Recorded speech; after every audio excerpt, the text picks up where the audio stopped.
Hello what's up, कैसे हैं आप सब। So good morning everyone. हाँ जी, क्या हाल चाल है आप सबके। सो आई होप सब कुशल मंगल है, सब एकदम बढ़िया है, सब एकदम चकाचक है, टकाटक है। तो वेलकम है आप सबका टू टुडेज सेशन। और आज के सेशन को शुरू करने से पहले let's revise what we discuss today, तो सॉरी यस्टरडे। तो कल हमने क्या पढ़ा, एक बार फटाफट उसको रिवाइज करते हैं। सर कल हमने स्टार्ट किया एक बहुत ही आसान ऐसे जिसका नाम है ऐसे 200। हमने कहा ये 200 नहीं, ये ओ है। ओ का क्या मतलब है? ओ का मतलब है, हमने बोला overall objective of independent auditor and conduct of audit in accordance with standards on auditing. तो कहीं ना कहीं हम इसको क्या बोल सकते हैं सर? हम इसको बोल सकते हैं उय्या कासा। अब सवाल ये आता है कि ओवरऑल ऑब्जेक्टिव क्या है। तो इफ आई आस्क एनीवन कि ओवरऑल ऑब्जेक्टिव क्या है, तो आप ओवरऑल ऑब्जेक्टिव क्या बोलेंगे? सर हम बोलेंगे ओवरऑल ऑब्जेक्टिव इज, ऑडिटर को चाहिए रीजनेबल अश्योरेंस। रीजनेबल अश्योरेंस किस चीज को लेके? That the financial statements as whole are free from material misstatement. हमारे जो फाइनेंशियल स्टेटमेंट है उनमें मटेरियल मिसस्टेटमेंट नहीं है। एक बार हमको ये रीजनेबल अश्योरेंस मिल गई, then we can express our opinion.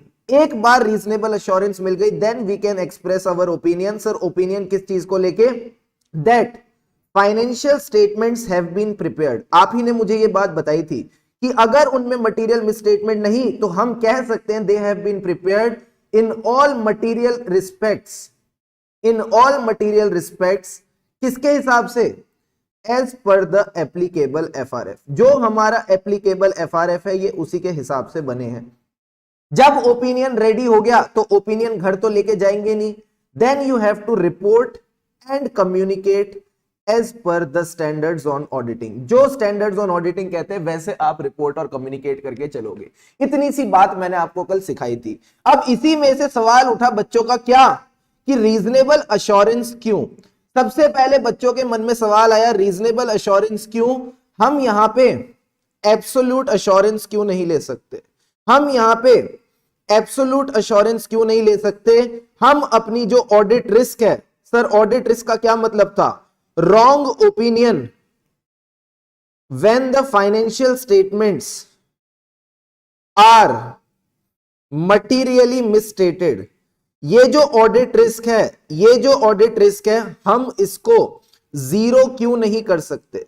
हम इसको जीरो क्यों नहीं कर सकते? ये दोनों आपने मेरे से सवाल पूछे। पहला, एब्सोल्यूट एश्योरेंस क्यों नहीं ले सकते? दूसरा, ऑडिट रिस्क को जीरो क्यों नहीं कर सकते? तो फिर हमको एक और कॉन्सेप्ट समझ में आया जिसका नाम था आइला। सर आइला का क्या मतलब है? Inherent limitations of auditing. Inherent limitation में हमने 3 इनहेरेंट लिमिटेशंस पढ़ी, पहली, दूसरी, तीसरी। पहली इनहेरेंट लिमिटेशन थी उनकी, पहली मजबूरी थी उनकी। सर उनकी क्या मजबूरी है? Nature of FR. Nature of FR that is nature of financial reporting. इसमें क्या दिक्कत है? It involves judgement by the management. कहीं ना कहीं इसमें मैनेजमेंट की जजमेंट इन्वॉल्व है। दूसरा आती है सर हमारी मजबूरी, that is nature of audit procedure. जो आपके ऑडिट प्रोसीजर हैं उनके साथ दिक्कत है। सर इसमें क्या क्या दिक्कतें थी? मैनेजमेंट हमको कंप्लीट इंफॉर्मेशन नहीं देगी। क्यों नहीं देगी? क्योंकि उसके मन में फ्रॉड है। Fraud is a sophisticated and carefully organised scheme. ये हमने पॉइंट याद रखा। तो फ्रॉड को पकड़ लो। मैंने कहा फ्रॉड कैसे पकड़ लें? Audit is not an investigation. जो हमारा ऑडिट है ये इन्वेस्टिगेशन नहीं है, तो हम फ्रॉड को नहीं पकड़ सकते। तीसरा पॉइंट कहता है आपने बैलेंस मेंटेन करना है। सर बैलेंस किसके बीच में? Time, sorry, benefit and cost. कहीं ना कहीं आपने बेनिफिट एंड कॉस्ट के बीच में बैलेंस मेंटेन करना है। अब ये जो बैलेंस मेंटेन करना है, इसमें मैंने आपको एक बात बोली थी, value of information. Value of information या फिर आप उसकी रेलिवेंस बोल दो, it tends to diminish over a period of time. जैसे जैसे समय बीतता है वैसे वैसे ये डिमिनिश होती है। दूसरा, कवि की एक लाइन और बताई थी सर, क्या? DTC, difficulty, time and cost is not a valid basis. ये कोई वैलिड बेसिस नहीं है to omit an audit procedure, to omit an audit procedure for which no alternative is available. जिसके लिए कोई ऑल्टरनेटिव अवेलेबल नहीं है वैसा आप ऑडिट प्रोसीजर ओमिट नहीं कर सकते। क्या ये थोड़ी थोड़ी बातें याद आ रही हैं? क्या ये थोड़ी थोड़ी बातें रिवाइज हो रही हैं? Yes sir. एंड लास्ट में हमने डिस्कस किया था एक और पॉइंट जिसको अपन नाम देते हैं other matters. Sir other matters का क्या मतलब था? अदर मैटर्स का मतलब था 4 ऐसे एरियाज हैं जहां पे मटेरियल मिसस्टेटमेंट पकड़ना काफी टफ है। पहला एरिया क्या था? पहले एरिया का नाम था फ्रॉड। और फ्रॉड कौन सा? 2 तरह के फ्रॉड, जहां लोग मिलके फ्रॉड कर रहे हैं या फिर सीनियर मैनेजमेंट ने फ्रॉड किया है। फ्रॉड किसके साथ? मैंने कहा रिलेटेड पार्टी। तो जो भी रिलेटेड पार्टी ट्रांजैक्शंस हैं, रिलेशनशिप्स हैं, इनका हो सकता है डिस्क्लोजर प्रॉपर्ली ना हो। अब एक बात बताओ, फ्रॉड अगर रिलेटेड पार्टी के साथ करेंगे तो ये क्या है? सर ये है नोक्लार।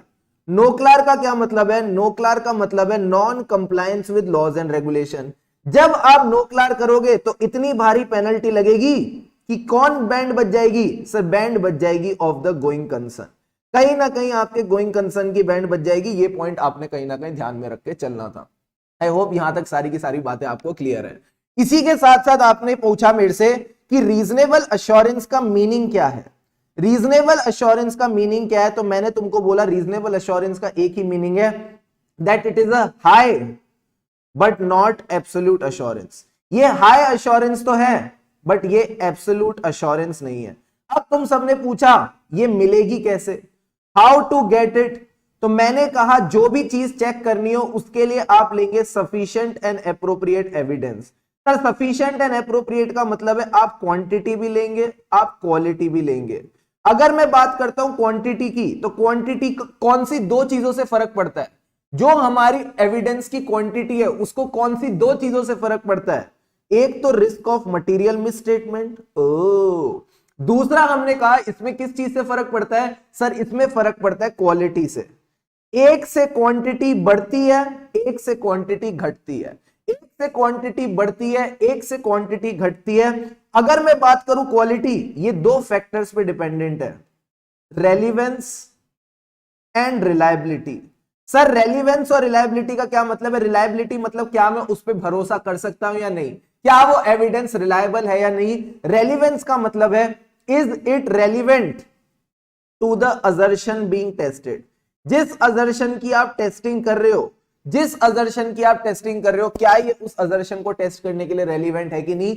इतनी सी बात बेसिकली आपको ध्यान में रख के चलनी थी। अब सारे बच्चों ने कहा क्या? सर इनहेरेंट लिमिटेशंस है तो क्या हुआ? इनहेरेंट लिमिटेशंस है तो क्या हुआ? इससे डील करने के लिए भी ऑडिटर के पास एक हथियार है। इनहेरेंट लिमिटेशन से डील करने के लिए भी ऑडिटर के पास एक हथियार है। जल्दी से बताओ कौन सा हथियार था? इसके पास है प्रोफेशनल स्केप्टिसिज्म, इसके पास है एकता कपूर, इसके पास है शक करने का हथियार। तो ये कहता है हमारे पास क्या है? Professional scepticism. Sir professional scepticism क्या था? बोलो बोलो, प्रोफेशनल स्केप्टिसिज्म क्या था? एकता कपूर वाला हथियार। Basically it is an attitude. Sir attitude की 3 क्वालिटीज बताओ, 1 2 3। पहली क्वालिटी हमारे प्रोफेशनल स्केप्टिसिज्म में क्या थी? एंटी अलर्ट थी। जब एंटी अलर्ट थी तो आंटी ने लगाया क्वेश्चनिंग माइंड। जब आंटी ने क्वेश्चनिंग माइंड लगाया, अलर्ट थी, तो उसके बाद उन्होंने शर्ट की क्या करी? Critical assessment of evidence. Critical assessment of evidence, यही 3 पॉइंट आपने ध्यान में रख के चलने हैं। अब एक सवाल, हमको अलर्ट किन चीजों को लेके रहना है? हमको जो अलर्टनेस है वो किन चीजों को लेके रखनी है? तो मैंने कहा 1 2 3 4।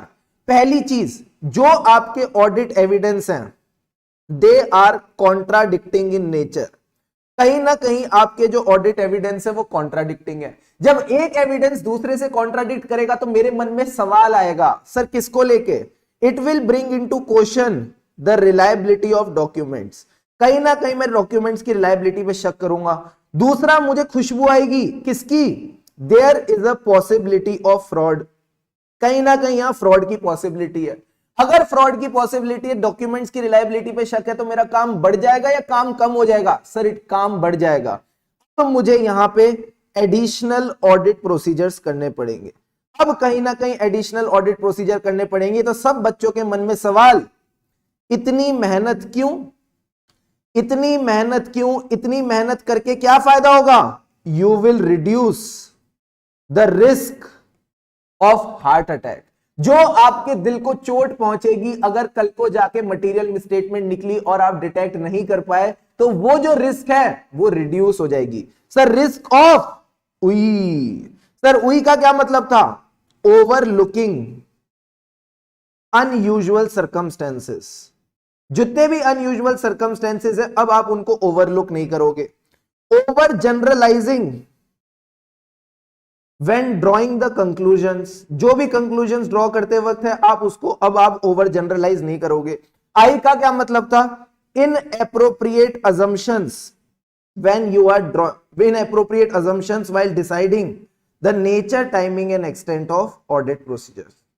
बस इतनी सी बात हमने प्रोफेशनल स्केप्टिसिज्म से की थी। क्या प्रोफेशनल स्केप्टिसिज्म तक सारी बातें क्लियर है? हाँ सर। तो यहां हमारा पूरा का पूरा जो कल हमने क्लास डिस्कस करी वो समराइज हो जाती है। एक टॉपिक बेचारा अभी भी रह गया, चलो उसकी बात भी कर लेते हैं। हमने बात करी लास्ट में किसकी? प्रोफेशनल जजमेंट की। सर ये प्रोफेशनल जजमेंट क्या था? मैंने कहा कुछ नहीं, आप बेसिकली अप्लाई कर रहे हो, आप बेसिकली अप्लाई कर रहे हो किसको? जो भी आपने नॉलेज गेन करी है, जो भी आपने ट्रेनिंग ली है, जो भी आपने एक्सपीरियंस इकट्ठा किया है, इन द कंटेक्स्ट ऑफ, किस कंटेक्स्ट में?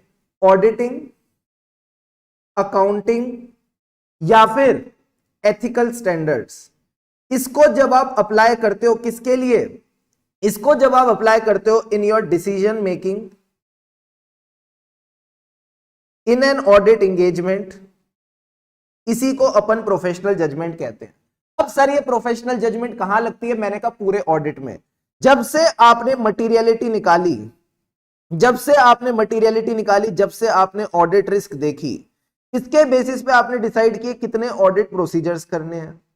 उस ऑडिट प्रोसीजर से जो एविडेंस मिला ये चेक करने के लिए कि वो सफिशिएंट एंड एप्रोप्रिएट है या नहीं, उसके लिए।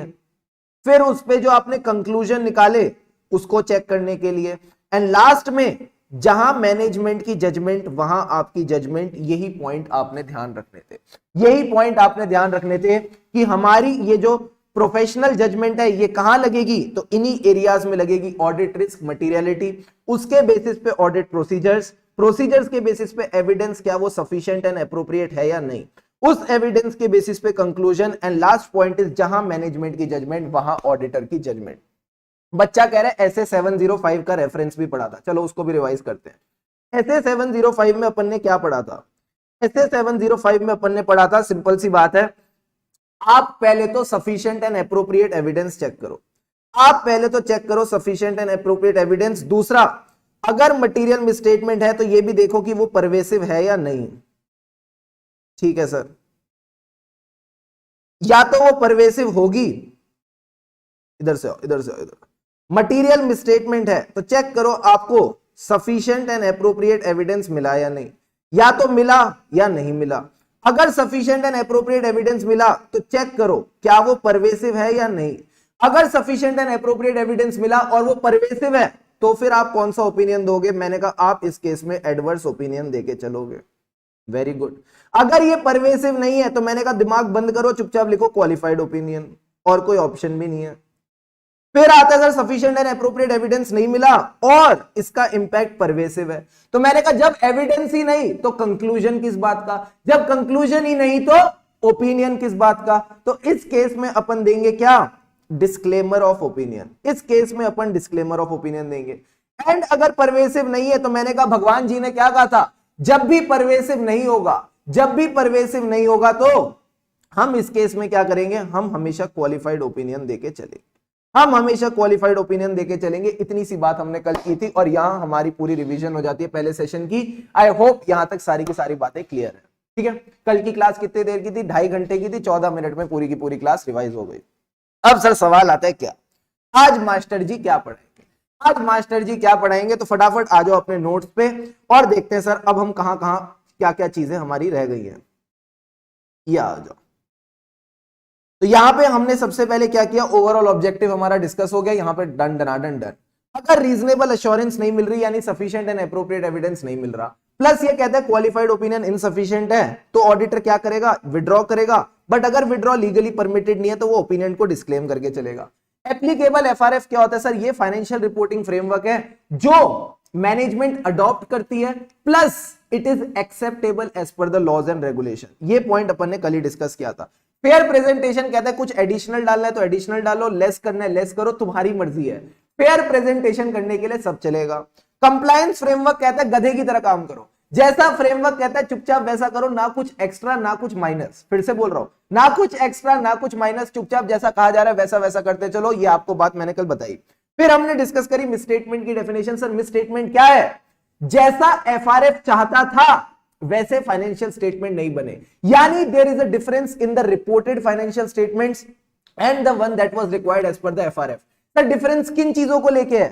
एसीपीडी, बोलो मेरे साथ, ACPD, amount classification presentation disclosure. फिर से, amount classification presentation and disclosure. अगर इन चारों चीजों को लेके there is a difference between the reported items and the one that was required as per FRF, तो हम उसको मिसस्टेटमेंट का नाम देंगे। मिसस्टेटमेंट क्यों हो सकती है? मैंने कहा गलती से या जानबूझ के। फिर से, मिसस्टेटमेंट कैसे हो सकती है? गलती से या जानबूझ के। It can be due to error और फ्रॉड, और हमको मिसस्टेटमेंट से फर्क नहीं पड़ता, मटेरियल मिसस्टेटमेंट से फर्क पड़ता है, यानी ऐसी मिसस्टेटमेंट जिससे यूजर ऑफ फाइनेंशियल स्टेटमेंट को भी फर्क पड़ता है। अब हमने बात करी टीसीडब्ल्यूजी, ये मैनेजमेंट के सिर पे बैठती है, ओवरसाइट का काम करती है, बड़े बड़े लोग हैं तो बड़ी बड़ी बातें करती है। फिर हमने बात करी थी प्रोफेशनल स्केप्टिसिज्म की, this we have already revised. Professional judgement we have already revised. Sufficient and appropriate evidence we have already discussed. अब सवाल आता है सर क्या ऑडिट रिस्क क्या है? अब सवाल आता है ऑडिट रिस्क क्या है, तो फटाफट सारे बच्चे अपनी अपनी नोटबुक निकालो, फटाफट सारे बच्चे अपनी अपनी नोटबुक निकालो। मैं आपको एक बढ़िया चीज कराने वाला हूं, मजा आ जाएगा, मजा आ जाएगा। फटाफट मेरे साथ एक एग्जांपल लिखो। In an entity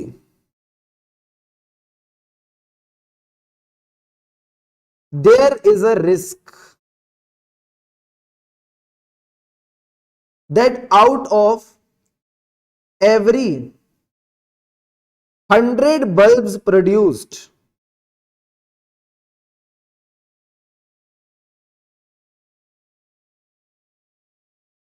40 shall be defective। ठीक है, in an entity there is a risk that out of every 100 bulbs produced 40 shall be defective। Considering the above scenario, management introduced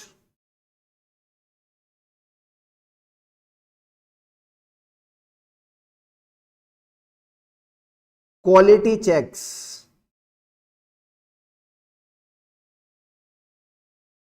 These checks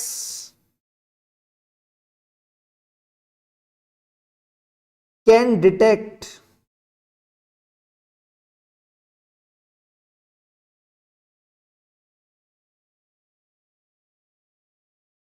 thirty defective bulbs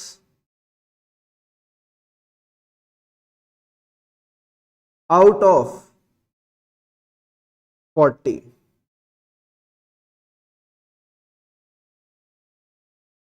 Company also has a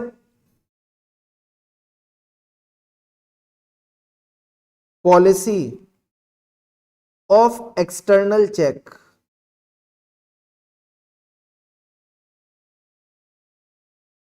The external auditor is able to detect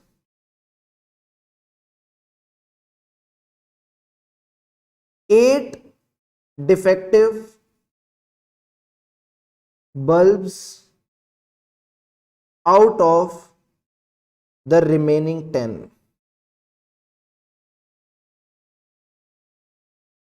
Calculate audit risk। जल्दी से लिखो, फटाफट इसको note down करो और मुझे confirm करो, then we will move ahead.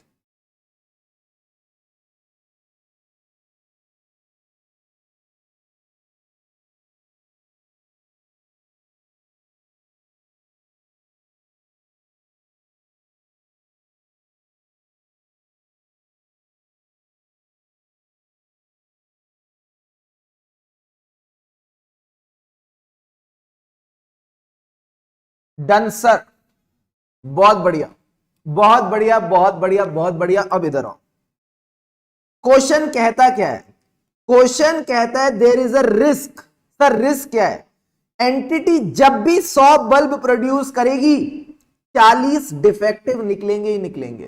तुम कुछ भी कर लो, क्या भी कर लो, तुम्हारी बस की नहीं है, तुम्हारी बस की नहीं है। हर 100 में से 40 डिफेक्टिव निकलेंगे। तो मुझे बताओ ये कितनी परसेंट हो गई? हर 100 में 40 अगर डिफेक्टिव निकले तो ये कितनी परसेंट हो गई? सर ये 40% हो गई। इसको मैं क्या नाम दूं? इस रिश्ते को, ये रिश्ता क्या कहलाता है? सर ये रिश्ता इनहेरेंट रिस्क कहलाता है। ये रिश्ता इनहेरेंट रिस्क कहलाता है। तो मैंने कहा लिखो फटाफट सॉल्यूशन। इस क्वेश्चन में अगर मैं बोलूं आपसे इनहेरेंट रिस्क क्या है? सर इनहेरेंट रिस्क है हर 100 में से 40 मिसस्टेटमेंट होंगी ही होंगी। हर 100 में से 40 मिसस्टेटमेंट होंगी ही होंगी। तो इसको अपन बोल देते हैं 40%। अब मैनेजमेंट को यह बात पता थी, मैनेजमेंट को यह बात पता थी कि 40% दिक्कत है ही है। तो इस दिक्कत को कम करने के लिए इसने क्या लगाया? Management introduced quality checks. मैं बोल रहा हूं क्वालिटी चेक्स, तुम क्या सुन रहे हो? सर हम सुन रहे हैं इंटरनल कंट्रोल। मैं बोल रहा हूं क्वालिटी चेक्स, तुम क्या सुन रहे हो? हम सुन रहे हैं इंटरनल कंट्रोल। तो कहीं ना कहीं मैनेजमेंट ने क्या लगा दिए? Internal control. क्या इंटरनल कंट्रोल 40 के 40 को पकड़ रहे हैं? The answer is no. 40 में से 30 पकड़ लिए, 40 में से 30 पकड़ लिए। तो मैंने कहा कितने रह गए? अभी भी 10 रह गए, अभी भी 10 अनडिटेक्टेड रह गए। तो मुझे एक बात बताओ, 40 में से 10 रह गए, इस रिस्क को क्या बोलोगे? 40 में से 10 रह गए, इस रिस्क को क्या बोलेंगे? सर इस रिस्क को हम नाम देंगे कंट्रोल रिस्क। इस रिस्क को नाम देंगे कंट्रोल रिस्क। की 40 डिफेक्टिव बल्ब थे, 40 डिफेक्टिव बल्ब थे, उसमें से कंट्रोल्स 10 नहीं पकड़ पाए, उसमें से कंट्रोल्स 10 नहीं पकड़ पाए। तो क्या मैं बोलूं कंट्रोल रिस्क 25% है? क्या मैं बोल दूं कंट्रोल रिस्क 25% है? The answer is yes. And कहीं ना कहीं मैं ये भी बोल रहा हूं controls are 75% effective. Answer is yes, controls are 75% effective, क्योंकि इन्होंने 40 में से 30 तो पकड़ लिए, तो they are 75% effective. But if I talk about the risk, the control risk is 25%। अगर मैं आपसे पूछूं मुझे ओवरऑल फाइनेंशियल स्टेटमेंट्स की रिस्क बताओ, मैं ऑडिटर के पॉइंट ऑफ व्यू से पूछ रहा हूं, ऑडिटर के पॉइंट ऑफ व्यू से पूछ रहा हूं, 100 आइटम थे, अब ऑडिटर के आने से पहले कितनी मटेरियल मिसस्टेटमेंट रह गई हैं, कितनी दिक्कतें रह गई हैं? तो आप बोलोगे 100 आइटम थे, अब केवल 10 दिक्कतें रह गई हैं। 100 आइटम थे, अब केवल 10 दिक्कतें रह गई हैं। यानी जब ऑडिटर आएगा, व्हाट इज द रिस्क कि यहां पे अभी भी मटेरियल मिसस्टेटमेंट होगी, व्हाट इज द रिस्क कि यहां पे अभी भी डिफेक्टिव बल्ब होगा। So you can say the risk of material misstatement, risk of material misstatement यानी chances that a material misstatement exists before the audit, या बोलो before the external audit, वो क्या है?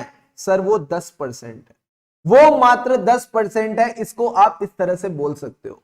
तो the risk of material misstatement is only 10%। क्या ये बात समझ में आई? क्या यहां तक सारी बात समझ में आई? फटाफट बताओ।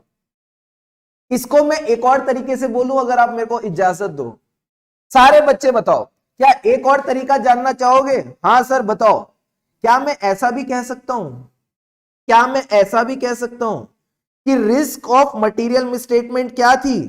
Sir risk of material misstatement basically कहता है पहले 40% दिक्कत थी, पहले 40% दिक्कत थी, अब इसमें केवल 25% ही दिक्कत रह गई है। पहले 40% इशू था, उसमें से 75% तो ठीक हो गया, उसमें से 75% तो ठीक हो गया।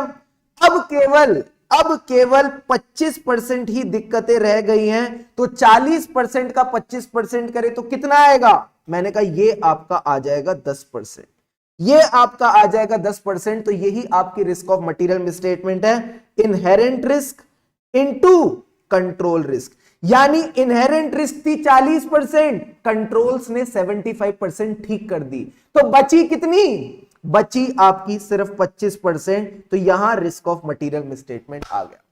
सर एक बार वापस बताओ, एक बार वापस बताओ, ध्यान से समझना। इनहेरेंट रिस्क कितनी थी? 100 में से 40 गलतियां रह जाएंगी, 100 में से 40 गलतियां रह जाएंगी, यानी 40%। इसको कम करने के लिए मैनेजमेंट ने क्या लगाया? Internal control. तो इंटरनल कंट्रोल ने 40 में से 10 तो पकड़ ली, सॉरी 40 में से 30 तो पकड़ ली, 10 रह गई। तो 10 जो मिसस्टेटमेंट रह गई 40 में से, इसको क्या बोलते हैं? इसको बोलते हैं 25%। ये हमारी कंट्रोल रिस्क। तो ओवरऑल रिस्क अगर मैं बात करूं, तो क्या ये 100 में से सिर्फ 10 दिक्कतें रह गई? Answer is yes. 100 में से अगर 10 रह गई तो इसको क्या बोलते हैं? 10%। इसको कहने का एक और तरीका, 40% दिक्कतें थी, 75% ठीक हो गई, तो बची कितनी? 40% का 25%, दैट इज 10%। क्या यहां तक सब क्लियर है? फटाफट बताओ। अगर यहां तक क्लियर है तो एक बार इसको नोट डाउन करो, फिर एक लेवल और ऊपर चलेंगे, फिर एक लेवल और ऊपर चलेंगे। जल्दी से नोट डाउन करो, quickly note it down.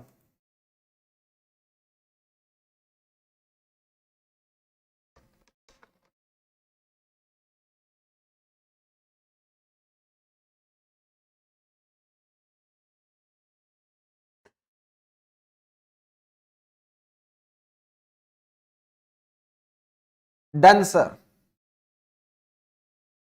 Very very good. अब सर सवाल आता है क्या? अब सवाल आता है क्या? क्वेश्चन के अगले पहलू पे चलते हैं। क्वेश्चन का अगला पहलू कहता है इनकी पॉलिसी है कि ये एक्सटर्नल चेक भी कराते हैं। एक्सटर्नल चेक मतलब अब ऑडिटर की एंट्री होगी, अब हमारे एक्सटर्नल ऑडिटर की एंट्री होगी। ये जो एक्सटर्नल ऑडिटर है ये भी दूध का धुला नहीं है, इससे भी सारी मटेरियल मिसस्टेटमेंट नहीं पकड़ी जाती। तो ये क्या करता है?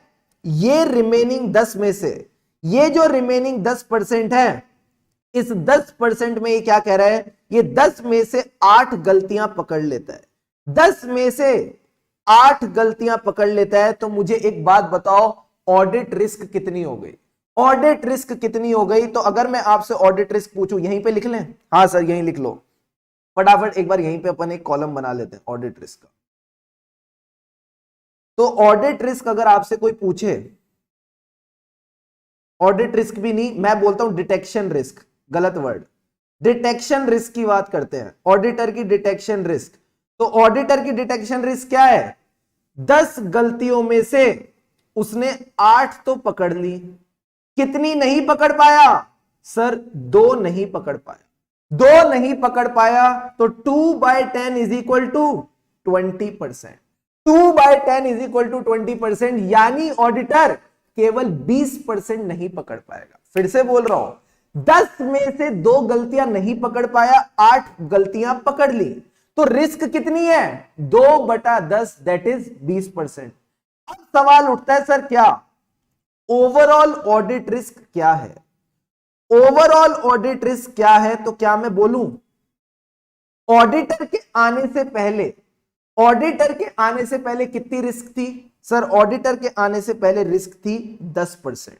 ऑडिटर के आने से पहले रिस्क थी 10%, यानी पहले 40% थी, कंट्रोल्स ने 75% ठीक कर दी, बस 25% रह गई है। तो 40 का 25% किया तो 10%, इसके आने से पहले 10% रिस्क थी, उस 10% में भी अब केवल 20% ही रह गई है, उस 10% में भी केवल 20% रह गई है। तो क्या मैं बोलूं audit risk is only 2%, audit risk is only 2%। यही पॉइंट बस आपने ध्यान रखना है, यही आपका ऑडिट रिस्क का कॉन्सेप्ट है। Is this point clear? Please tell me yes और नो। क्या ये जो ऑडिट रिस्क की मैंने आपको वर्किंग दिखाई, क्या ये बात समझ में आई या नहीं आई? फटाफट बताओ। इससे ज्यादा सीधा देसी तरीका नहीं है ऑडिट रिस्क समझने का। फटाफट बताओ, क्लियर है ये पॉइंट?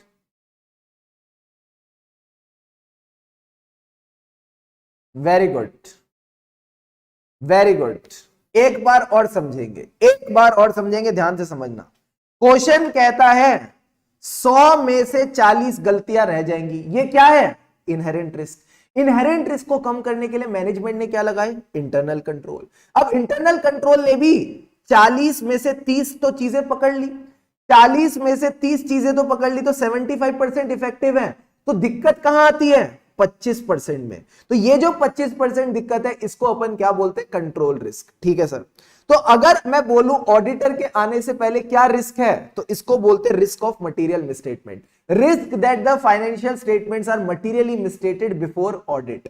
अभी ऑडिट शुरू नहीं हुआ, ऑडिटर के आने से पहले क्या चांसेस है कि यहां दिक्कत होगी? तो मैंने बोला पहले दिक्कत कितनी थी? 40%, उसमें से 75% ठीक हो गई। तो पहली बात क्या पता चला सर? 40% का 25% ही दिक्कत रह गई है, तो अपन उसको बोलते हैं 10%। ठीक है, यहां तक 10% वाली बात दिमाग में रखना। अब ऑडिटर के पास चलते हैं।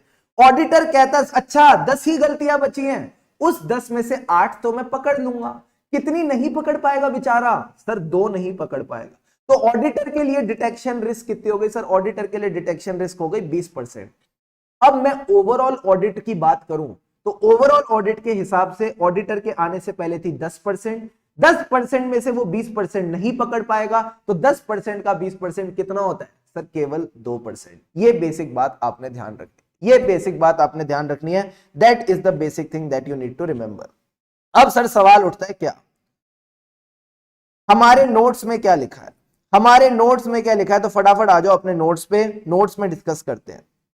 ऑडिट रिस्क का जो बेसिक मीनिंग है, ये हमने कल ही डिस्कस किया था कि ऑडिटर गलत ओपिनियन दे देगा। गलत ओपिनियन कब? जब फाइनेंशियल स्टेटमेंट्स में मटेरियल मिसस्टेटमेंट है। देखो क्या कहता है, risk that the auditor expresses inappropriate audit opinion, यानी गलत ओपिनियन दिया कब? When the financial statements are materially misstated. It is a function of the risk of material misstatement and detection risk.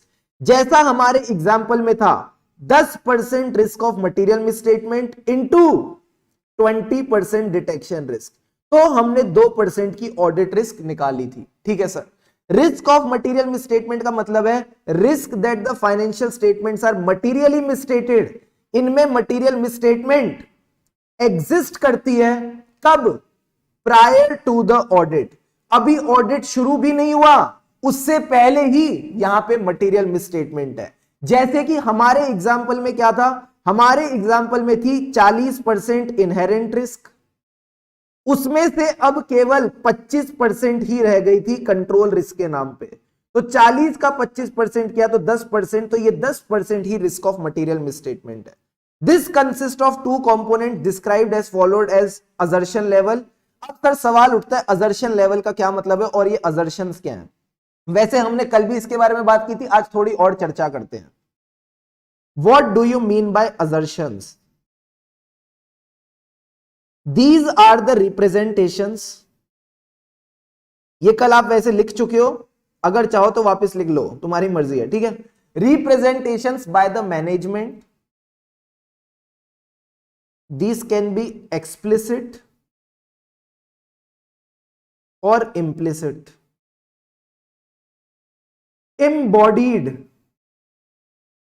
Embodied in the financial statements.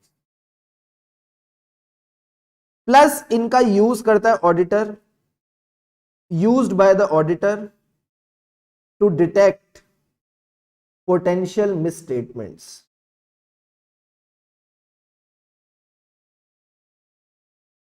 अब sir बताओ ये assertion क्या है? भाई साहब ये मैनेजमेंट की फीलिंग्स है, ये मैनेजमेंट की फीलिंग्स है जो फाइनेंशियल स्टेटमेंट्स में छुपी हुई हैं। कहीं ना कहीं ऑडिटर अब इनको यूज करेगा टू डिटेक्ट पोटेंशियल मिसस्टेटमेंट। अब एक बात बताओ, फाइनेंशियल स्टेटमेंट 2 प्रकार के क्या होते हैं सर? 2 ही प्रकार के होते हैं। एक होती है बैलेंस शीट, एक होता है पीएनएल। अभी आप बस समझते जाओ, अभी आप बस समझते जाओ, अब लिखने की जरूरत नहीं है, चुपचाप बस यहां पे देखना। बैलेंस शीट के जो आइटम्स होते हैं अपन उनको बोलते हैं अकाउंट बैलेंस। पीएनएल के जो आइटम है अपन उनको बोलते हैं क्लास ऑफ ट्रांजैक्शंस। ठीक है सर। जब मैं बात करता हूं अकाउंट बैलेंस की, let me take an example of debtors. And let say debtors की अमाउंट है 1000 रुपए। अब अगर मैं बोलता हूं डेटर्स की अमाउंट 1000 रुपए, तो सर इसका क्या मतलब है? इसका मतलब है मैनेजमेंट ने बातों बातों में आपको 4 बातें कह दी, ERCV। बोलो मेरे साथ, ERCV। RCB नहीं कह रहा मैं, CSK नहीं कह रहा, IPL नहीं चलता, पै पै पै पै पै पै पै पै। ERCV बोलो मेरे साथ, ERCV। सर ERCV का क्या मतलब है? E for existence, R for rights and obligation, ठीक है, C for completeness and V for valuation. जब मैं बोल रहा हूं ERCV, existence, rights and obligations, completeness और वैल्यूएशन, मैं क्या कहना चाहता हूं? 1000 रुपए के डेटर्स एग्जिस्ट करते हैं। इन डेटर्स पे हमारी राइट है, right to recover the amount from these debtors. Plus ये जो 1000 रुपए का बैलेंस है ये कंप्लीट है, इसमें कोई भी डेटर छूटा नहीं है। And the last point is, अभी असर्शन की डेफिनेशन छोड़ दो, अभी यहां पे फोकस करो। प्लस इनकी जो वैल्यूएशन है वो करेक्ट है। सर वैल्यूएशन करेक्ट है यानी जो हमने प्रोविजन फॉर डाउटफुल डेट्स बनाया, जो हमने प्रोविजन फॉर डाउटफुल डेट्स बनाया, वो प्रोविजन फॉर डाउटफुल डेट्स भी हमने ठीक से बनाया है। क्या ये चारों बातें समझ में आई? जल्दी से बताओ, क्या ये चारों बातें समझ में आई? हाँ सर।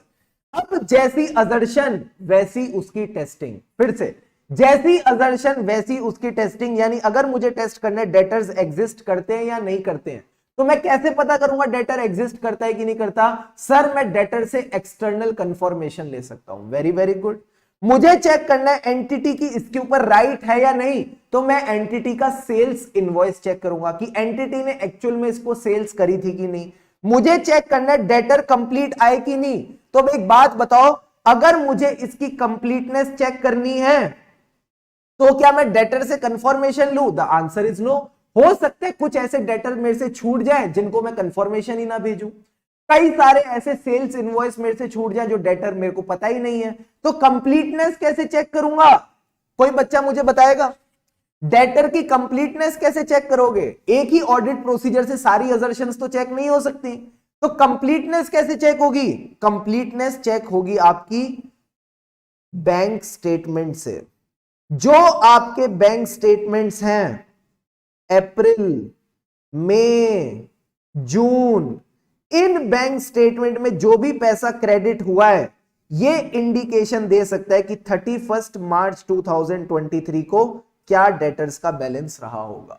31 मार्च 23 को क्या डेटर्स का बैलेंस रहा होगा। तो जो भी रिसीट्स आई हैं, जो भी सब्सीक्वेंट रिसीट्स आई हैं, वो सब्सीक्वेंट रिसीट्स आप बैंक स्टेटमेंट से चेक करो, उससे आपको समझ में आएगा कि क्या क्या डेटर्स का बैलेंस हो सकता है। आई बात समझ? Is this point clear? Yes sir. Plus बात आती है वैल्यूएशन की। अगेन वैल्यूएशन मेरी बैलेंस कंफर्मेशन से चेक होगी? नहीं। सेल्स इनवॉइस से चेक होगी? नहीं। इसके लिए मुझे प्रॉपर इसकी एजिंग बनानी पड़ेगी। इसके लिए मुझे प्रॉपर इसकी एजिंग बनानी पड़ेगी। कौन सा डेटर कितना पुराना, जितना पुराना डेटर उतना उसका प्रोविजन, जितना पुराना डेटर उतना उसका provision. This is the concept that you need to remember. This is the concept that you need to remember. क्या डेटर को चेक करने का एक ही तरीका है? Bank balance confirmation. जल्दी से बताओ, क्या डेटर को चेक करने का एक ही तरीका है balance confirmation? The answer is no. दो असर्शन के लिए बैलेंस कंफर्मेशन चल जाएगा, बट बाकी दोनों के लिए ऑडिट प्रोसीजर बदलना पड़ेगा। बस इतनी छोटी सी बात आपने अपने बड़े दिमाग में डालनी है। क्या ये पॉइंट क्लियर है? फटाफट बताओ, क्योंकि ये बेसिक्स है। अगर ये बेसिक स्ट्रांग होंगे तो तुमसे केस स्टडी बेस्ड सवाल, टेढ़े मेढ़े सवाल, सारी सवाल क्लियर हो जाएंगे। यही बात आपने समझनी है। जैसी असर्शन वैसा ऑडिट प्रोसीजर। फिर से बोल रहा हूं, जैसी असर्शन वैसा ऑडिट प्रोसीजर। तो भले ही अगर चाहो तो यहां लिख लो कवि की लाइन। कवि क्या कहता है? अर्ज क्या है मियां? जैसी असर्शन वैसा ऑडिट प्रोसीजर। हा, अब मजा आ गया, अब मजा आ गया, अब कोई दिक्कत की बात नहीं। ठीक है, जैसी असर्शन वैसा ऑडिट प्रोसीजर। अब सर एक बात बताओ, क्या पीएनएल के आइटम्स की भी असर्शन सेम होती है? The answer is no. PNL की आइटम्स की असर्शन होती है OCACC। ओ सी ए सी सी, सर इसका क्या मतलब है, फटाफट देखो। ओ का मतलब क्या है, ओ का मतलब है अकरेंस, सी का मतलब क्या है, कंप्लीटनेस, ए का मतलब है एक्यूरेसी, सी का मतलब है कट ऑफ, एंड दूसरे सी का क्या मतलब है, क्लासिफिकेशन। ठीक है, अकरेंस का मतलब है, अगर आज मैं लेता हूं एग्जांपल रेवेन्यू का, 1000 करोड़, इससे छोटी बात करके फायदा ही नहीं है। तो ये 1000 करोड़ का जो रेवेन्यू ट्रांजैक्शंस हैं, these have occurred during the year.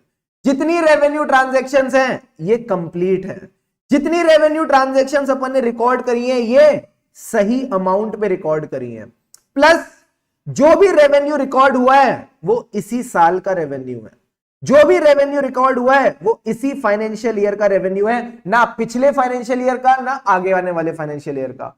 और रेवेन्यू में हमने उन्हीं चीजों को क्लासिफाई किया एज रेवेन्यू जो रेवेन्यू बनती है, बाकी चीजों को हमने अदर इनकम में डाला है, बाकी चीजों को हमने अदर इनकम में डाला है। तो कुछ पोर्शन गया रेवेन्यू में और कुछ पोर्शन गया आपके अदर इनकम में।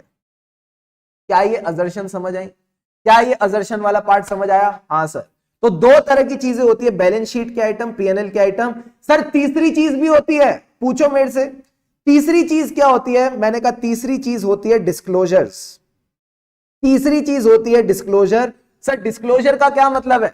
डिस्क्लोजर्स का बेसिकली मतलब है जो आपके नोट्स टू अकाउंट्स हैं, जो आपके नोट्स टू अकाउंट्स हैं, वो नोट्स टू अकाउंट्स के लिए भी अजर्शन होती है।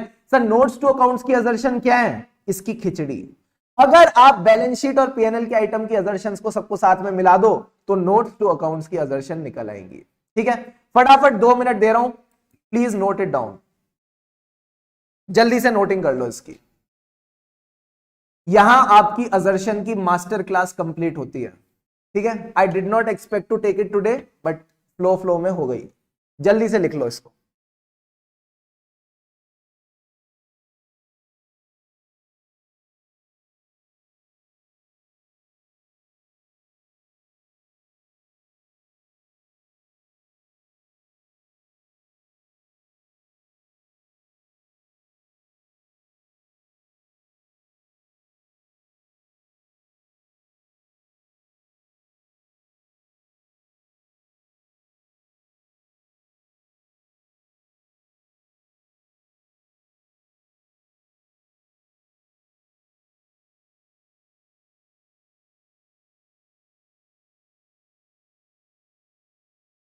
Come on everyone, be fast.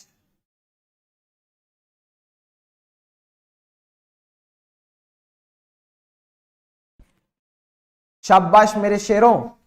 अच्छा अब एक बात सुनो, क्या हम लोग एक बढ़िया सा एग्रीमेंट कर ले? हाँ सर एग्रीमेंट कर लो। पहले मैंने अजर्शन में किसकी बात करी? सर पहले आपने अजर्शन में बात करी अकाउंट बैलेंस की। ओ, फिर मैंने अजर्शन में बात करी क्लास ऑफ ट्रांजैक्शंस की, फिर मैंने अजर्शन में बात करी डिस्क्लोजर की। क्या तुम बार बार account balance, class of transaction या डिस्क्लोजर सुनना चाहते हो, या इसका कुछ शॉर्ट फॉर्म बना दे, इसको कुछ घर का नाम दे दे? हाँ सर घर का नाम दे दो। तो जब भी मैं बोलूंगा अजर्शन लेवल, जब भी मैं ऑडिट में बोलूंगा अजर्शन लेवल, तो तुम क्या सुनोगे? सर हम अजर्शन लेवल का मतलब सुनेंगे ए बी सी डी।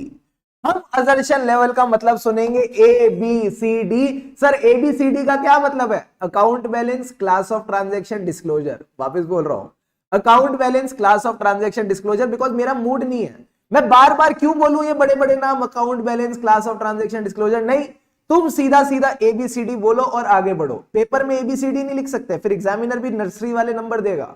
तो तुमको याद रखना है, जब भी मैं बोलूं अजर्शन लेवल, यानी हम एक पर्टिकुलर अकाउंट बैलेंस की टेस्टिंग कर रहे हैं, एक पर्टिकुलर पीएनएल आइटम की टेस्टिंग कर रहे हैं, या किसी डिस्क्लोजर्स की बात कर रहे हैं। इज दिस पॉइंट क्लियर और नॉट? प्लीज टेल मी यस और नो। क्लियर है ये बात? डन है ये एग्रीमेंट? तुमने बोला है, ठीक है, अगली बार पूछा तो फिर मैं देखना बता दूंगा तुमको। क्लियर है? Done sir. तो यहां हमारा अजर्शन वाला पार्ट कवर होता है। अब आई होप आपको ये सारी बातें समझ आएंगी। देखो क्या कहता है, इनहेरेंट रिस्क क्या है? सर इनहेरेंट रिस्क है सक्सेप्टेबिलिटी। सक्सेप्टेबिलिटी यानी आप बोल सकते हो चांसेस। सर किसके? Chances of an assertion about ABCD. आ गया बाबू, एबीसीडी मतलब account balance, class of transaction, disclosure. क्या चांसेस है कि एक particular account balance, class of transaction में मिसस्टेटमेंट होगी? That could be material either individually or when aggregated with other misstatements before considering any controls. I hope inherent risk का meaning तो clear है। Sir inherent risk क्या कहती है? क्या chances है किसी पर्टिकुलर अकाउंट बैलेंस में, क्लास ऑफ ट्रांजैक्शन या डिस्क्लोजर में कि वहां कोई मटीरियल मिसस्टेटमेंट होगी? सर मटीरियल मिसस्टेटमेंट इंडिविजुअली उसी ट्रांजैक्शन में हो सकती है या फिर बाकी ट्रांजैक्शंस के साथ मिला के, बिफोर कंसीडरेशन ऑफ कंट्रोल्स। अभी आपने इंटरनल कंट्रोल नहीं लगाए, कंट्रोल लगाने से पहले what are the chances of material misstatement, उसी को अपन इनहेरेंट रिस्क कहते हैं, जो हमारे एग्जांपल में 40% थी। क्लियर है सर? अब आता है सर सवाल, क्या कंट्रोल रिस्क क्या है? Control risk is another risk. अब ये बताओ ये किस चीज की रिस्क है? सर ये रिस्क है कि कंट्रोल्स का जो काम है वो कंट्रोल्स नहीं कर पाएंगे। यानी कंट्रोल्स को कहा था डिटेक्ट करने के लिए material misstatement, they will not be able to prevent, detect और करेक्ट। फिर से बोल रहा हूं, प्रिवेंट, डिटेक्ट और करेक्ट। सर प्रिवेंट, डिटेक्ट और करेक्ट मतलब, प्रिवेंट मतलब पहले ही मिसस्टेटमेंट होने से रोक ली, डिटेक्ट मतलब मिसस्टेटमेंट हो गई उसको डिटेक्ट कर लिया, और जब बाबू डिटेक्ट कर लिया तो करेक्ट करना भी तो जरूरी है। तो ये तीन वर्ड हमेशा साथ चलते कंट्रोल के केस में, प्रिवेंट, डिटेक्ट, करेक्ट। या तो प्रिवेंट कर लो, अगर प्रिवेंट नहीं कर पा रहे तो डिटेक्ट करके करेक्ट करो। बोलो मेरे साथ, या तो प्रिवेंट कर लो, अगर प्रिवेंट नहीं कर पा रहे तो डिटेक्ट करके करेक्ट कर लो। ये पॉइंट आपने ध्यान रखना है। सो कंट्रोल रिस्क क्या है? Risk that a material misstatement of an assertion about ABCD will not be prevented, detected or corrected in a timely basis by the internal control. क्या कोई भी शब्द एक्स्ट्रा लिखा है? क्या कोई भी ऐसा शब्द है जिसका अब आपको मीनिंग नहीं आता और प्लेन रट्टा लगाना पड़ेगा? The answer is no. Everything is conceptually interlinked, बस आपके दिमाग के तार जोड़े हुए होने चाहिए। जितने भी सॉकेट्स है, जितनी भी वायरिंग है, वो सही जगह बैठी होनी चाहिए। उसके बाद इसमें कुछ है ही नहीं, मरियल कॉन्सेप्ट है। तो अगेन कंट्रोल रिस्क है risk that a material misstatement at assertion level of ABCD will not be prevented, detected और corrected on a timely basis by internal control। फटाफट बताओ क्या कंट्रोल रिस्क की डेफिनेशन समझ आई? जल्दी से बताइए। ICI की लैंग्वेज है, मेरी नहीं ना, आसान लैंग्वेज है, प्लेन आदमी से तो पढ़ा भी ना जाए।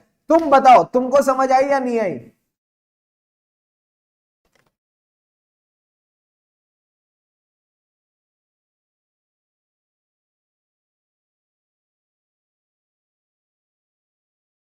क्लियर है बॉस?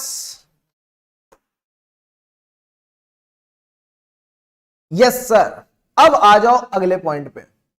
ये कहता है risk of material misstatement can be at 2 levels. Sir ये 2 लेवल्स क्या है? These are the 2 levels. Overall financial statement level, overall financial statement level यानी it is relating to financial statement as whole, plus it is affecting many assertion. कौन से concept की खुशबू आ रही है? कौन से कॉन्सेप्ट की खुशबू आ रही है? हिंट, इस कॉन्सेप्ट की बात हमने ऐसे 705 में की थी। जिस बच्चे ने सही आंसर दिया उसको मेरी तरफ से चॉकलेट। फटाफट बताओ। ऐसे 705 में हम इस कॉन्सेप्ट के बारे में बात कर चुके हैं। ये हमको हेल्प करता है इन डिसाइडिंग कि ओपिनियन क्या जाएगा, क्वालिफाइड या फिर एडवर्स, क्वालिफाइड या फिर डिस्क्लेमर। सबसे पहले जवाब आया गुरमन कौर का, तो गुरमन कौर जीतती है। अरे गुरमन कौर से पहले भी कोई है? कोई ना, कौन है? गुरमन कौर ही है, राइट। सो गुरमन कौर ने सबसे पहले सही जवाब दिया। Gurman please make sure you message me on WhatsApp, तो आपको आपकी चॉकलेट आज मिल जाएगी। सर कॉन्सेप्ट का नाम क्या है? परवेसिव। आपने देखना है ये जो इंपैक्ट है ये कैसा है, क्या ये परवेसिव है, ये पूरे फाइनेंशियल स्टेटमेंट की काफी असर्शंस को अफेक्ट करता है, या फिर it is at assertion level. Sir assertion level का क्या मतलब है? ABCD किसी पर्टिकुलर अकाउंट बैलेंस को, किसी पर्टिकुलर क्लास ऑफ ट्रांजैक्शन को, किसी पर्टिकुलर डिस्क्लोजर को, यानी इंडिविजुअल असर्शंस को अफेक्ट करता है। ठीक है, तो यही पॉइंट आपसे मैंने पूछा था। मोस्टली सभी बच्चों ने सही जवाब बताया sir, answer will be pervasive, very very good. अब now why we assess the risk of material misstatement at assertion level. हम एक असर्शन लेवल पे रिस्क ऑफ मटेरियल मिसस्टेटमेंट निकालते क्यों हैं, क्यों हम इतनी मेहनत करते हैं? Sir, risk of material misstatement at assertion level helps to determine the nature, timing and extent of further audit procedure. To keep it very simple, अगर risk of material misstatement high है तो आपकी मेहनत बढ़ जाएगी, nature, timing and extent of audit procedure बढ़ जाएगा। इसी तरह अगर रिस्क ऑफ मटेरियल मिसस्टेटमेंट कम है तो nature, timing and extent of audit procedures कम हो जाएंगे। Necessary to obtain sufficient and appropriate evidence, this evidence enables the auditor to express an opinion. इसके बीच में बताओ ये क्या खा गए, कंक्लूजन। एविडेंस से निकलता है कंक्लूजन, कंक्लूजन से निकलता है opinion at an acceptably low level of audit risk.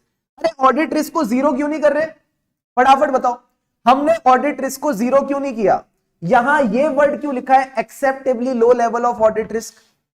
Why we are not able to reduce the audit risk to zero? Sir, कितनी बार हम आपको समझाएं, कितनी बार आप हमको समझाओ, इनहेरेंट लिमिटेशंस ऑफ ऑडिटिंग की वजह से आपकी ऑडिट रिस्क जीरो नहीं हो सकती। It can only be acceptably low level of audit risk. अब सवाल उठता है क्या डिटेक्शन रिस्क है? सर, डिटेक्शन रिस्क है risk that the procedures performed by auditor. अब जब ऑडिटर की एंट्री हो गई है ठै ठै ठै, auditor will not be able to detect a material misstatement when it exist in the financial statement. तो ऑडिटर की जो रिस्क है कि उसके जो प्रोसीजर्स हैं to reduce the audit risk to acceptably low level, they will not be able to detect a misstatement that exists and could be material individually or when aggregated with other misstatement. So in short, the risk of auditor not detecting a material misstatement.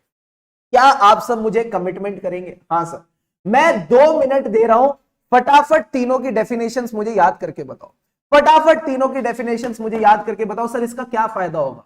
99% ये exam में नहीं पूछी जाएगी, but 1% अगर आपने इसको याद कर लिया तो आपको एक कॉन्फिडेंस आ जाएगा कि आपके ऑडिट के कॉन्सेप्ट्स बड़े मजबूत है। चलते फिरते किसी बंदे को आपने इनहेरेंट रिस्क और कंट्रोल रिस्क की डेफिनेशन सुना दी ना, वो बंदा वहीं हिल जाएगा। तो क्या आप मुझे कमिटमेंट करते हो 2 मिनट लेके फटाफट इनको एक बार याद करोगे बोल बोल के? मैंने पूरा का पूरा आपको इंटरलिंकिंग बता दिया। Susceptibility of a misstatement at assertion level that could be material individually और when aggregated without considering controls, उसको इनहेरेंट रिस्क कहते हैं। अगर मैं कंट्रोल रिस्क की बात करूं, so risk that the controls will not be able to prevent, detect और correct a material misstatement in a timely manner. फिर आता है सर क्या डिटेक्शन रिस्क की ऑडिटर के प्रोसीजर डिटेक्ट नहीं कर पाएंगे misstatement which could be material individually और when aggregated with other misstatement. Done sir, फटाफट 2 मिनट लो और अभी के अभी इन पॉइंट्स को याद करो। पहले इनहेरेंट रिस्क, कंट्रोल रिस्क, फिर आपका डिटेक्शन रिस्क। जल्दी से।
कम ऑन एवरीवन, फटाफट करेंगे।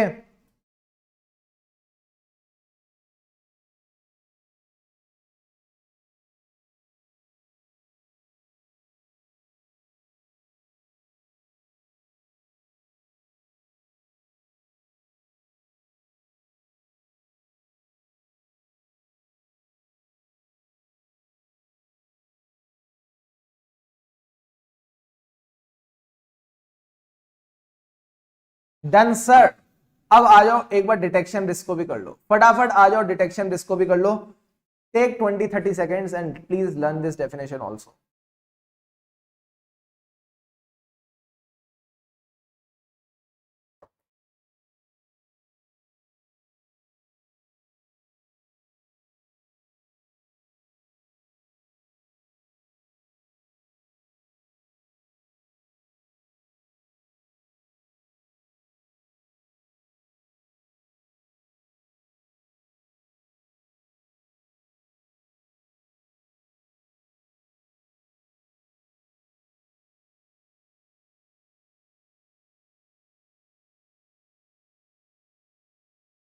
शाबाश, ठीक है। सो डिटेक्शन रिस्क क्या है? रिस्क ऑडिटर के जो ऑडिट प्रोसीजर्स हैं to reduce the audit risk to acceptably low level will not be able to detect a material misstatement, उसी को अपन डिटेक्शन रिस्क का नाम देते हैं। सिंपल सी बात है। अब सर सवाल उठता है स्कोप ऑफ ऑडिट क्या है? बड़ा ही मरियल टॉपिक है, और रीड करते हैं, कुछ भी नहीं है। कहता है auditor's opinion on financial statements deals whether the financial statements are prepared in all material respects as per the applicable FRF. यही आपने ओवरऑल ऑब्जेक्टिव में भी पढ़ा था, यही आपने ओवरऑल ऑब्जेक्टिव में पढ़ा था कि हमें यह चेक करना है that the financial statements are prepared in all material respects as per the applicable FRF. जल्दी से बस ये छोटे छोटे पॉइंट कर लो, फिर क्वेश्चन करेंगे, मजा आएगा। Such an opinion is common to all the audits of financial statement. ठीक है sir. Auditor's opinion therefore does not assure the future viability of entity nor the efficiency or effectiveness with which management has conducted the affairs of entity. जब मैं audit कर रहा हूं तो मैं simple सी बात बोलूंगा, पीएनएल ठीक है कि नहीं, बैलेंस शीट ठीक है कि नहीं, मुझे आगे का नहीं पता। क्या मैंने ज्योतिषी कर रखी है? जल्दी से बताओ, क्या मुझे ज्योतिष विद्या है? क्या हमको सीए में ज्योतिष नाम का सब्जेक्ट पढ़ाया जाता है? The answer is no. तो मुझे क्या पता, एस्ट्रोलॉजी थोड़ी कर रखी कि फ्यूचर में क्या होने वाला है। तो मैं फ्यूचर वायबिलिटी ऑफ एंटिटी के बारे में कोई अश्योरेंस नहीं दे रहा ना। मैं तुमको बता रहा हूं ये लोग कितने एफिशिएंट है, कितने इफेक्टिव। मैंने ऐसी फालतू की बातें करनी नहीं, मैं सीधा सीधा बोलूंगा financial statement true and fair view देते हैं कि नहीं। ये सारी चीजें ऑडिटर से एक्सपेक्ट मत करना, ये पॉइंट आप ध्यान रखना, आईसीआई आपसे पूछ सकता है, ठीक है सर। इसी के साथ कई बार लॉज एंड रेगुलेशंस आपसे ज्यादा मेहनत कराएंगे। They will require the auditor to provide opinions on other specific matters such as effectiveness of internal control. कितने बच्चे यहां पे स्टेट ऑडिट में आर्टिकलशिप कर रहे हैं, उन सबको पता होगा आईसीएफआर की रिपोर्टिंग होती है, ये आपने अपने सीए इंटर में भी पढ़ा होगा। तो जो आईसीएफआर की रिपोर्ट है, इसी तरह कारो 2020 की रिपोर्ट है, ये कारो 2020 की रिपोर्ट स्टैंडर्ड्स ऑन ऑडिटिंग में थोड़ी लिखी है। तो ये सब तो अपना एडिशनल काम है। तो हो सकता है लॉ और रेगुलेशन आपसे ओपिनियन मांगे ऑन स्पेसिफिक मैटर, तो आपको वो भी अपने स्कोप में डालना पड़ेगा, वो भी आपके स्कोप का पार्ट बन जाएगा। इस पॉइंट को आप ध्यान रखेंगे।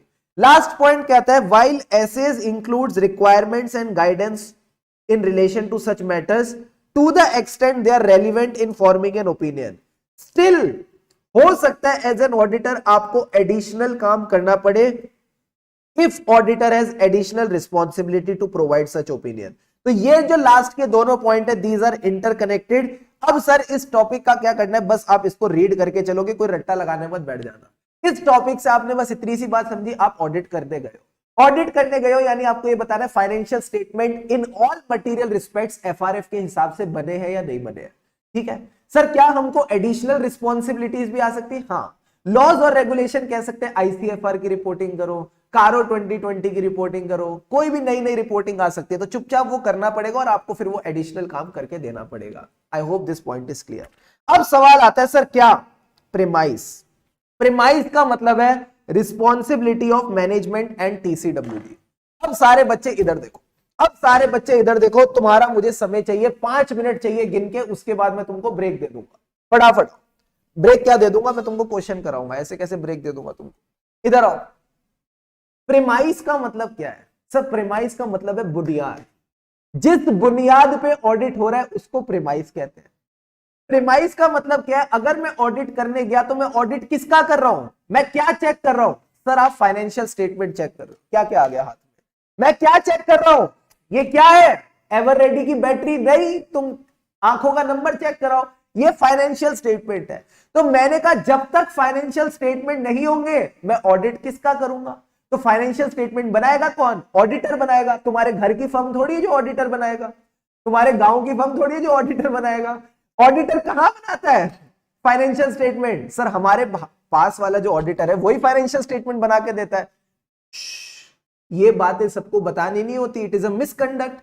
जो बनाने वाला है वही चेक करने वाला होगा, तो उसको सेल्फ रिव्यू थ्रेट कहते हैं, तो वो नहीं हो सकता। तो फाइनेंशियल स्टेटमेंट कौन बनाएगा? मैनेजमेंट बनाएगी, टीसीडब्ल्यूजी बनाएगी। तो मैंने कहा जब तक फाइनेंशियल स्टेटमेंट नहीं बने होंगे तब तक ऑडिट होगा कैसे? तो प्रीमाइस क्या है? पहले फाइनेंशियल स्टेटमेंट तैयार करो। अब ये फाइनेंशियल स्टेटमेंट कौन तैयार करेगा? मैंने कहा मैनेजमेंट तैयार करेगा। सर किसके हिसाब से? जल्दी से बताओ, जो फाइनेंशियल स्टेटमेंट है मैनेजमेंट किसके हिसाब से तैयार करेगा? देखते कौन कौन बच्चा जाग रहा है। How should the financial statement look like? Sir they should look like as per FRF. वो बनने चाहिए as per the applicable FRF. Applicable FRF मतलब जो मैनेजमेंट ने अडॉप्ट किया है, and the one which is acceptable as per the laws and regulation. तो adopted and acceptable अगर कोई एफआरएफ है उसके हिसाब से उनको फाइनेंशियल स्टेटमेंट बनाने हैं। बट दिक्कत क्या है, ये फाइनेंशियल स्टेटमेंट बनाते बनाते मटेरियल मिसस्टेटमेंट हो सकती है। ये फाइनेंशियल स्टेटमेंट बनाते बनाते मटेरियल मिसस्टेटमेंट हो सकती है। तो चांसेस कि मटेरियल मिसस्टेटमेंट ना हो, इसके लिए मैनेजमेंट क्या लगाएगा? सर इसके लिए मैनेजमेंट लगाएगा इंटरनल कंट्रोल। तो पहला काम क्या है? फाइनेंशियल स्टेटमेंट बनाना। दूसरा काम ये इंश्योर करना उसमें मटेरियल मिसस्टेटमेंट ना हो, तो इसके लिए मैनेजमेंट क्या लगाएगा? Internal control. क्या ये दोनों पॉइंट्स क्लियर है? जल्दी से बताओ हाँ या ना। Are these 2 points clear? किस प्रीमाइस पे ऑडिट होगा? सर प्रीमाइस सिंपल सी बात है, फाइनेंशियल स्टेटमेंट बनेंगे एज पर एप्लीकेबल एफआरएफ। ये इंश्योर करने के लिए मटेरियल मिसस्टेटमेंट ना हो, उसके लिए अपन इंटरनल कंट्रोल लगाएंगे। आ जाओ फटाफट, पहला पॉइंट आपको समझ आ जाएगा। क्या कहता है? मैनेजमेंट की रिस्पॉन्सिबिलिटी है preparation presentation of financial statement. आज से अपन इसको बोलेंगे पीपीएफएस। ठीक है, पीपीएफएस का क्या मतलब है? Preparation and presentation of financial statement. किसके हिसाब से? As per the applicable FRF. इसमें क्या इंक्लूडेड है? ये इंश्योर करना कि मटेरियल मिसस्टेटमेंट ना हो। तो मैनेजमेंट ने क्या लगाया? Internal control. Design implementation maintenance. पहले इंटरनल कंट्रोल्स को डिजाइन किया, फिर इंप्लीमेंट किया, और बाबू इंप्लीमेंट करके छोड़ नहीं सकते, मेंटेन भी करना पड़ेगा। फिर से बोल रहा हूं, डिजाइन किया, इंप्लीमेंट किया, फिर मेंटेन करना भी जरूरी है। तो आप क्या इसको बोलते हो? आप इसको बोलते हो dim, dim of IC, design implementation maintenance. बोलो मेरे साथ, डिजाइन इंप्लीमेंटेशन मेंटेनेंस। बोलो मेरे साथ, डिजाइन इंप्लीमेंटेशन मेंटेनेंस। यानी आपने डिम ऑफ आईसी करके चलना है। क्यों? To make sure that the preparation and financial statements are free from material misstatement whether due to fraud और एरर। तो यहां मैनेजमेंट का पहला पार्ट कंप्लीट हो गया। अब ऑडिटर की एंट्री होगी, एंड ऑडिटर को क्या चाहिए? सर ऑडिटर को चाहिए शक्ति कपूर। ऑडिटर को चाहिए शक्ति कपूर। सर शक्ति कपूर मतलब आउ। सर आउ का क्या मतलब है? A for all information, O, A for any additional information, and U for unrestricted access within the entity. जिससे भी चाहे, जो भी चाहे वो पूछ सकता है। यही 3 पॉइंट आपने याद रखने हैं। सर 3 पॉइंट क्या है? To provide the auditor with AAU. Sir AAU का क्या मतलब है? All information, additional information, unrestricted access. ये 3 point plus management financial statement बनाएगा। यही प्रीमाइस है ऑडिट की, यही रिस्पॉन्सिबिलिटीज है मैनेजमेंट और टीसीडब्ल्यूजी की। फटाफट बताओ, क्या ये 2 और 3 5 बातें क्लियर हैं? यस और no? Please tell me fast. Inter का पॉइंट है, बट पता नहीं मुझे फाइनल में बार बार कराना पड़ता है, बच्चे भूल जाते हैं। जल्दी से बताइए। यस, ऑडिट रिपोर्ट में भी ये पॉइंट जाता है। ऑडिट रिपोर्ट में भी हम मैनेजमेंट और टीसीडब्ल्यूजी की रिस्पॉन्सिबिलिटीज लिख के चलते हैं। यस सर, फटाफट 2 मिनट लो, अभी के अभी इसको याद करो। Take 2 minutes and learn it right away, right now. हाँ मित्रों, डन डनाडन डन, चले आगे। शाबाश। अब सर इसी के पॉइंट में आपने एक पॉइंट और याद रखना है। As a part of their responsibility for preparation and presentation of financial statement, यही लोग एफआरएफ को पहचानेंगे, यही लोग आइडेंटिफाई करेंगे कौन एप्लीकेबल एफआरएफ है as per the laws and regulation. Plus जब इन्होंने एफआरएफ पहचान लिया, उसी के हिसाब से फाइनेंशियल स्टेटमेंट को बनाएंगे। Preparation and presentation of financial statement as per that framework. आखिरी में जो इनके फाइनेंशियल स्टेटमेंट है उसमें एडिक्वेट डिस्क्रिप्शन देंगे कि ये फ्रेमवर्क क्या है। तो ये जो 3 पॉइंट हैं, इनको बस आप यू कैन से रीड करके चलोगे। That's the only thing that you need to do. 2 point और आपने ध्यान रखने हैं। जब भी ये फाइनेंशियल स्टेटमेंट बनेंगे तो मैनेजमेंट को जजमेंट एक्सरसाइज करने की क्या अकाउंटिंग एस्टिमेट्स हैं। जो अकाउंटिंग एस्टिमेट्स है दे शुड बी रीजनेबल। जो अकाउंटिंग पॉलिसीज हैं they should be appropriate. Accounting estimates के साथ एप्रोप्रिएट मत यूज करना, अकाउंटिंग पॉलिसी के साथ रीजनेबल मत यूज करना। तो जो भी एस्टिमेशंस हैं वो रीजनेबल होनी चाहिए, जो भी अकाउंटिंग पॉलिसीज है वो एप्रोप्रिएट होनी चाहिए। ये बेसिक बातें बस आपने ध्यान रखनी है। फाइनेंशियल स्टेटमेंट में be prepared in accordance with FRF to meet the common financial information needs of wide range of user. तो ये जो कॉमन फाइनेंशियल इंफॉर्मेशन नीड्स है इनको अपन बोलते हैं जनरल पर्पस फाइनेंशियल स्टेटमेंट। यही मेनली आपके कोर्स का पार्ट बनते हैं। But if ICI implements the new course, अगर न्यू कोर्स इंप्लीमेंट हो जाता है तो special financial statement, special purpose financial statement जो किसी पर्टिकुलर यूजर का नीड को सेटिस्फाई करने के लिए हैं, इसके स्टैंडर्ड्स भी फिर आपके कोर्स का पार्ट बनेंगे। बट दैट इज समथिंग जो आगे डिपेंड करता है। अभी के लिए बस आप इतना ध्यान में रखो, दो तरह के फाइनेंशियल स्टेटमेंट होते हैं, जनरल पर्पस फाइनेंशियल स्टेटमेंट जो आप आमतौर पे अपने आसपास देखते हो, एंड दूसरे होते हैं स्पेशल पर्पस फाइनेंशियल स्टेटमेंट जो आपने आज तक कभी देखे नहीं, जहां आपकी नीड है अभी। ठीक है, तो यही दो पॉइंट बस आपने ध्यान रखने हैं। यहां हमारा एसेट 200 कवर हो जाता है। ये वाला जो पार्ट है अपन लास्ट में डिस्कस करेंगे। जब सारी क्लासेस खत्म हो जाएंगी स्टैंडर्ड्स ऑन ऑडिटिंग की, तब जाके आपको ये वाला पार्ट समझ आएगा। बस यहां तक और कुछ भी नहीं है, इसके बाद और कुछ भी नहीं है। ऐसे 200 यहां कवर हो जाते हैं। फटाफट सर अब हमको क्वेश्चन बैंक करा दो, फटाफट हमको क्वेश्चन बैंक करा दो। तो क्वेश्चन बैंक में मैंने तुमको ये वाला क्वेश्चन तो कल करा दिया था, ठीक है सर, पहला क्वेश्चन हम कर चुके हैं। उसके बाद है सर दूसरा क्वेश्चन। दूसरा क्वेश्चन मेरी रिक्वेस्ट है एक बार आप रीड करो, दूसरा क्वेश्चन मेरी रिक्वेस्ट है एक बार आप रीड करो। ब्रेक ब्रेक क्या, इसी के बाद क्लास एंड करेंगे, चुपचाप जल्दी से क्वेश्चन को रीड करो, साथ साथ रीड करते हैं। Yippee Private Limited got incorporated on 15 May 2021 and Mr. Harsh, the director of Yippee Limited, proposed to, एक तो लिखा क्या है ये, हर्ष ने प्रपोज किया कमल को, क्या लिखा है ये, Harsh the director of UP limited propose to Kamal and company. ओ फर्म की बात कर रहा है, फर्म की बात कर रहा है बाबू, फर्म की बात कर रहा है। प्रपोज किया है फर्म को कि तुम हमारे ऑडिटर बनो। मयंक देखो कैसी कैसी बातें कर रहा है, मयंक देखो कैसी कैसी बातें कर रहा है, कह रहा है सर इसने इसको प्रपोज किया रोज देके। ऐसे थोड़ी होता है, ऐसे थोड़ी होता है। फर्म को प्रपोज किया कि तुम मेरे स्टैट्यूटरी ऑडिटर बनो, यानी ये इनको न्योता भेज रहे हैं कि हम आपको as a statutory auditor appoint करना चाहते हैं। पता नहीं कैसे कैसे बच्चे आ गए। Mister Kamal, the sole proprietor of Kamal and company, after checking the compliance with all the statutory requirement, accepted the said offer. उस बंदे ने ऑफर एक्सेप्ट किया and issued an audit engagement letter, उसने एंगेजमेंट लेटर भेज दिया। हर्ष को लगा all the terms of audit engagement are proper but in the paragraph relating to auditor responsibility, उसने लिखा हम अपना ऑडिट करेंगे एज पर स्टैंडर्ड्स ऑन ऑडिटिंग, प्लस हमको कंप्लाई करना है with ethical requirement and plan the perform the audit to obtain reasonable assurance of whether the financial statements are free from material misstatement. अब उसके मन में सवाल उठा कि ये कमबख्त रीजनेबल अश्योरेंस होती क्या है, कौन सा स्टैंडर्ड ऑन ऑडिटिंग इसकी बात करता है, क्या पॉसिबल है एब्सोल्यूट अश्योरेंस देना।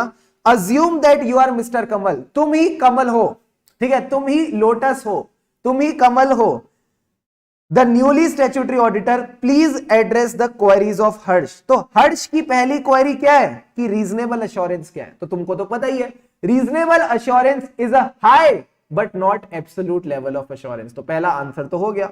दूसरा, कौन सा स्टैंडर्ड ऑन ऑडिटिंग इसकी बात करता है, ऐसे 200 उया कासा, overall objectives of independent auditor, and उन ऑब्जेक्टिव्स को अचीव करने के लिए अपन ऑडिट कैसे करेंगे, स्टैंडर्ड्स ऑन ऑडिटिंग के हिसाब से। So conduct of audit in accordance with standards on auditing.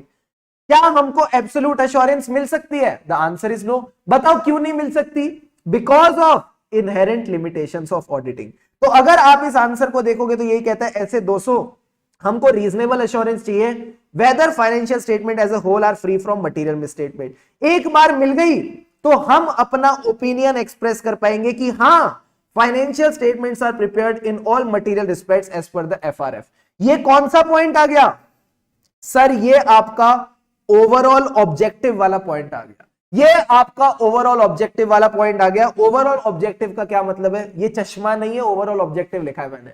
Overall objective जो ऊपर वाला पार्ट होता था, रीजनेबल अश्योरेंस लो फिर आप अपना ओपिनियन दो।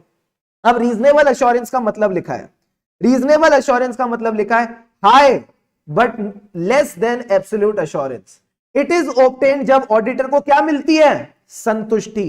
सर संतुष्टि का क्या मतलब था, sufficient and appropriate evidence to reduce the audit risk to an acceptably low level. Isn't it something that we have already discussed in reasonable assurance part? Yes sir. Auditor is not expected and cannot, ना तो उससे expectation है ना वो reduce कर सकता है क्या, ऑडिट रिस्क को टू जीरो। हमेशा कोई ना कोई चांसेस है कि मटेरियल मिसस्टेटमेंट रह जाएगी, क्यों, because of inherent limitations of auditing. यहां आपकी ये 3 इनहेरेंट लिमिटेशंस आ जाती है। तो सवाल ने क्या पूछा था, ऐसे का नाम आपने दे दिया, ओवरऑल ऑब्जेक्टिव बता दिया कि रीजनेबल एश्योरेंस लेनी है, फाइनेंशियल स्टेटमेंट में मटेरियल मिसस्टेटमेंट नहीं है। तो उससे क्या होगा, ओपिनियन दे पाओगे कि financial statement in all material respects as per the FRF बने हैं। फिर तीसरा पॉइंट इसने पूछा आपसे क्या हम एब्सोल्यूट एश्योरेंस ले सकते हैं, नहीं, because of inherent limitations of auditing. वही की वही 3 इनहेरेंट लिमिटेशन यहां दे रखी है। जल्दी से बताओ क्या यहां तक सारी बातें क्लियर हैं? इज ऐसे 200 clear to all of you? Please tell me yes और नो, फटाफट बताओ। फिर मैं आपको एक छोटा सा असाइनमेंट देता हूं जो आपको नेक्स्ट क्लास से पहले करके आना है, थोड़ी थोड़ी रिटर्न प्रैक्टिस करते चलेंगे ताकि आपका वो जो इंटरेस्ट है, जो आपकी कंफर्ट है, वो बनी रहे। फटाफट बताओ यस सर। अब एक छोटा सा असाइनमेंट आपको दे रहा हूं, प्लीज इसको नोट डाउन करो और अगली क्लास से पहले करके आना।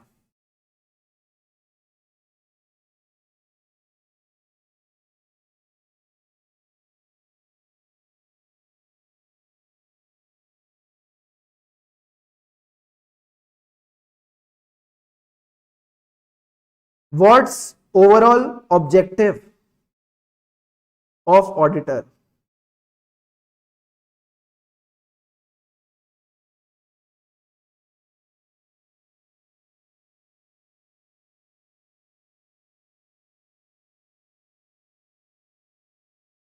Explain premise, that is responsibility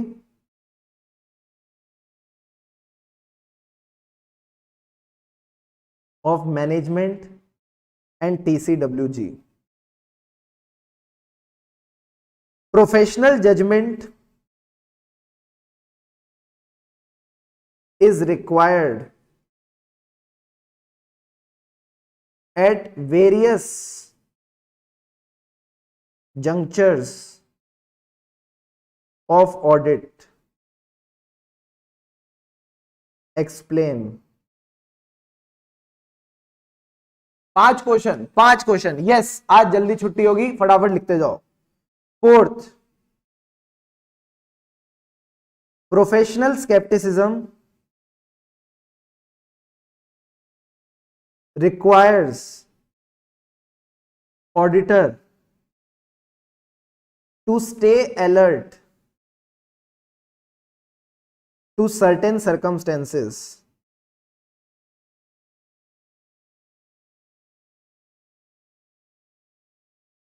state those circumstances।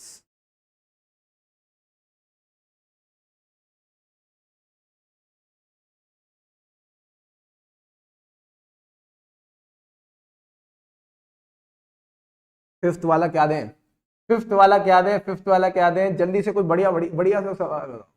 Professional judgement हो गया, स्केप्टिसिज्म हो गया, हाँ, इसके साथ साथ आपने रखना है right note on inherent limitations of auditing. ये हो गया भाई साहब ऐसे 200 कमान। तो जितनी इनहेरेंट लिमिटेशंस हैं सब आप इसमें यहां पे एक्सप्लेन करेंगे, प्लस आखिरी वाले वो जो 3 पॉइंट हैं, inherent limitations of auditing does not mean that auditors settle for less than persuasive evidence. Because of inherent limitations of auditing, there is always a chance of a material misstatement not being detected even the audit is performed as per standards on auditing. ये सारी बातें आप इसमें ध्यान में रख के चलेंगे, ठीक है। रिस्क वाला पार्ट आगे आएगा, रिस्क वाला पॉइंट आगे आएगा। थर्ड वाले पॉइंट में वेरियस के बाद क्या आएगा, जंक्चर्स। वापस लिखूं,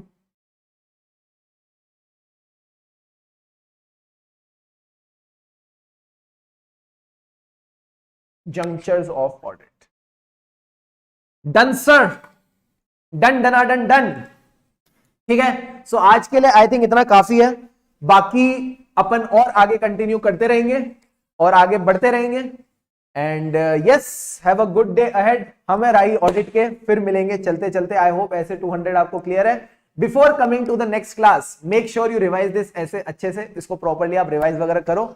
and next topic that we are going to begin with is professional ethics. तो अगला टॉपिक अपन अब जो स्टार्ट करेंगे प्रोफेशनल एथिक्स है। तो उससे पहले मेरी यही रिक्वेस्ट है, ऐसे 200 को अच्छे से रिवाइज कर लेना, because this is your base.